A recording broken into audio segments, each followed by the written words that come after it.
Hindi na po kinakailangang gumastos ng malaki upang magkaroon ka ng sarili mong condominium unit. Ito po ang konsepto naman ng isang kumpanyang Pinoy na kung sa'y nag-aalok ng mga maganda at mga murang-murang condo unit para sa mga Pilipino. Alamin nga natin to mula sa aming kasamang si George Bandola. Hindi daw imposible ang pagkakaroon ng mga murang condominium sa Metro Manila. Kahit pa nagmahala ng presyo ng mga materyales, mananatiling mura daw at condominium na ginagawa ng Filipino-owned company na New San Jose Builders. Patunay lamang ito na makakagawa ng paraan ng mga Filipinong kumpanya para manatiling abot kamay ng mga middle-income earners ang mga housing units na ito kahit pa nasa Metro Manila.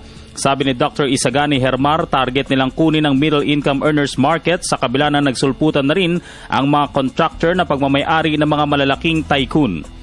Samantala, dahil sa patuloy na kumpiyansa sa matatag na ekonomiya, ipinakilala ng Sharp Philippines sa mga bagong line of products ito sa isang showcase sa Mandaluyong City. Ayon sa mga executives ng Sharp, bukod sa affordable, tunay na makakagaan sa buhay ng busy Pinoy ang mga kagamitang gawang Japan.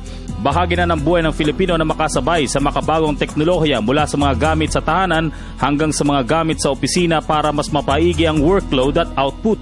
Nasa ikalawang palapag ng isang kilalang supermarket ang showcase nila sa Mandaluyong City. Para sa Telebisyon ng Bayan, George Bandola.